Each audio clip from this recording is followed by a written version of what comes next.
सही आंसर है। सुल्ताना रजिया जो है एक सिंपल सी फीमेल थी। हल्का सा मैं इसके पीछे आपको स्टोरी बताऊंगा। कुतुबुद्दीन ऐबक फाउंडर थे, इनके बच्चे बनते हैं इल्तुतमिश। इल्तुतमिश को रियल फाउंडर कहा जाता है दिल्ली सल्तनत का, क्योंकि इन्होंने बहुत सारे काम किए। कुतुबुद्दीन ऐबक ने भी बहुत सारे काम किए, जैसे कुतुब मीनार आप लोग जानते हो, इसकी नींव रखा था लेकिन ये पूरा नहीं बनवा पाए थे, बेचारे की डेथ हो जाती है। इल्तुतमिश इस काम को पूरा करते हैं, कुतुब मीनार को बनवा देते हैं। इन्हीं के समय में अजमेर में इन्होंने कुछ बनवाया था। अगर आपको याद हो तो जल्दी बताओ, इन्होंने अजमेर में क्या बनवाया था? 2.5 दिन का कुछ है, मुझे नहीं याद आ रहा, आप जल्दी बताओ। फिर इल्तुतमिश आते हैं। इल्तुतमिश भी कुछ सिक्के उक्के वगैरह शुरू करते हैं, तांका, जीतल ये शुरू करते हैं। इन्हीं के समय में एकता सिस्टम चल रहा था, एकता सिस्टम ये चला रहे थे, इन्हीं के समय शुरू हुआ था।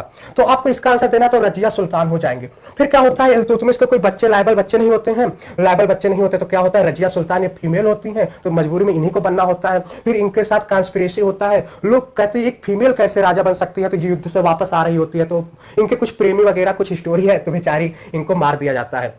फिर इस तरीके से बलबन आता है, और बलबन जब आता है यहां पे आपको हल्का सा समझना है।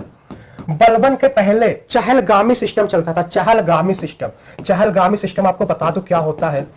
ये कुतुबुद्दीन ऐबक के समय शुरू हुआ था। चहलगामी सिस्टम ये 40 लोगों का नोबल ग्रुप था। ये 40 नोबल ग्रुप थे और यही एडवाइस देते, जैसे आज के समय में आप देखते हो काउंसिल ऑफ मिनिस्टर होते हैं, कैबिनेट मिनिस्टर, इस तरीके से मिनिस्ट्रीशिप होता है। तो उस समय इस तरीके से चहलगामी में 40 लोगों का नोबल ग्रुप था, ये एडवाइस करते थे। लेकिन एक समय के बाद ये हावी होने लगे, बहुत ज्यादा हावी हो गए। आप इंदिरा गांधी का एग्जाम्पल ले लो।